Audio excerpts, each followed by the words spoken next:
Tyler Mulick. He's thrown out the idea, if Dylan Cozens is available, do you go try get him out of Buffalo? Buffalo apparently wants to get more experience. They're trying to make the playoffs this year. Dylan Cozens is signed to a massive ticket. The workhorse from Whitehorse has $7.1 million, and he's not a UFA until 2030.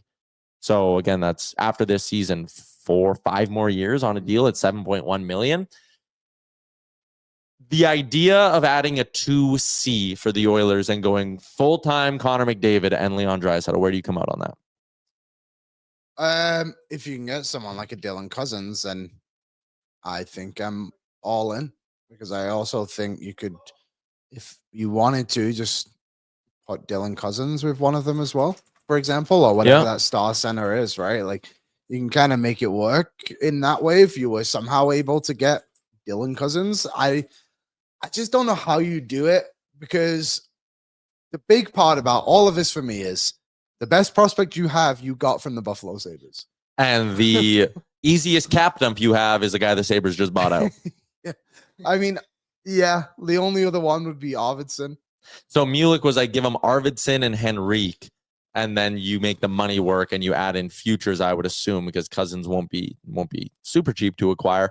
I mean, sure, but I just don't think the big goal for Buffalo this offseason was to get faster in that bottom six. Adam Henrique isn't doing that. No, I'm with you. Like, I still think the best chance that this team has, Mulick says you move Arvidsson, Henrique first and a third, all good. I honestly don't think Buffalo does that, first off. And then if you're Edmonton, you've now moved your first and a third. You're, maybe you'd view this, you're now down a top 9 forward as well. But again, Cozens, there's upside there. So that's a trade-off I'm willing to make. But now your first and third is gone. So you're not picking in the first round for 2 more drafts, and you still haven't solved the problem on the blue line. So, like, again, in theory, I can understand where it's like, go get a high-end 2C, play McDavid and Draisaitl together, and still have a top 9 that can score. Yeah. I just think the easier path to improving this team is to let Connor McDavid and Leon Draisaitl figure it out on separate lines. You need to improve the blue line, so go do that with your limited assets. And again, when you're healthy, this top 9 is really good. And maybe I don't even hate the idea of running McDavid and Draisaitl together if whoever's going to be on their right side, like, can Connor Brown be the guy for them on the right side? Yeah. If McDavid and Leon are going to do so much good together, can you just have a Connor Brown who can keep up, skate well, and hopefully score on some of his chances? Because then maybe you can do a second line that's, and I'm trying to do this on the fly here, but Hyman, Nuge, and Podkolzin. Okay, is there enough there? Is Hyman enough of a driver? Is Podkolzin good enough his own end? Like, can that trio work? And then Henrique, Skinner, and Janmark. Or Arvidsson, actually, it would be. Is even Kapanen too? Yeah, so, like, can you build it out now? Maybe. And Mulick says just keep Kapanen there. I guess, Connor Brown, Kapanen, insert whatever piece you want to put up there. They seem to really like having Corey Perry up on that line, which it feels like it happened so much that almost Connor and Leon say they want it. But I think if you're going to do it, you have to trust the fact that you made your bets this summer by signing Henrique and signing Arvidsson and signing Skinner, that, like, we have enough talent there. And I do think they borderline do, especially when Evander Kane's back. Like, you have a borderline logjam up front.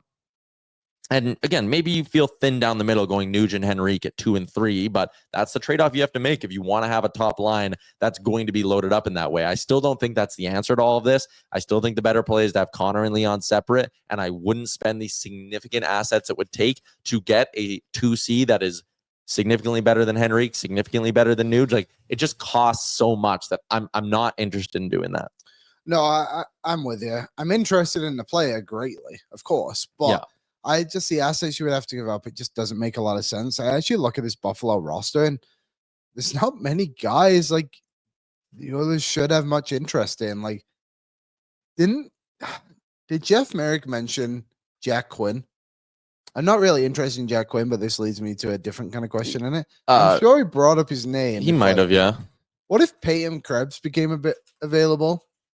He's a 23-year-old. He's from Okotoks. He's got 2 years left on his deal, including this one, 1.5.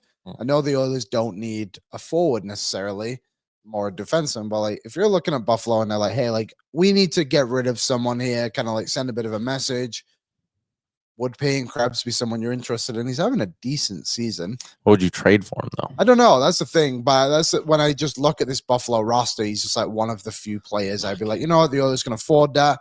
He's somewhat of a need. He'd be like a Cozens level bet. The only thing is we're kind of getting to a point with Krebs where it's like only 23. Like, yeah, but like Cozens, it was like great rookie year, down year. Okay, give up the 4th round pick. He comes with term, which I know Krebs would a little bit as well. But like we're looking at full seasons here of Peyton Krebs. 21-22. He played in 48 games, scored 7 goals. Even that prorated out as 12. 74 games the next year, only 9. Next year, 80 games, only 4. Like it's not moving in a positive direction at any point. So change of scenery, guy, sure.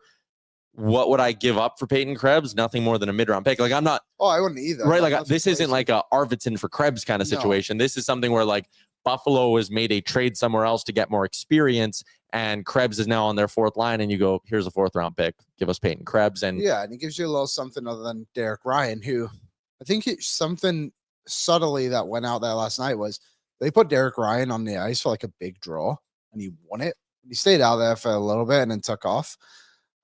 I think they do really value him for stuff like that. He had a really good face-off night against Utah, Colorado. I can't remember which one it was. Like, I just wonder if they would be willing to upgrade on that, because the thing is, too, Krebs isn't a lefty, and you could just call him Noah Philp, too, in the same breath. Yep, and I think I would go that direction. And as much as I love, like, Derek Ryan goes out, wins a big draw, Leon Draisaitl wins a lot of draws. They dominated Vegas in the dot last night. It was like 58%.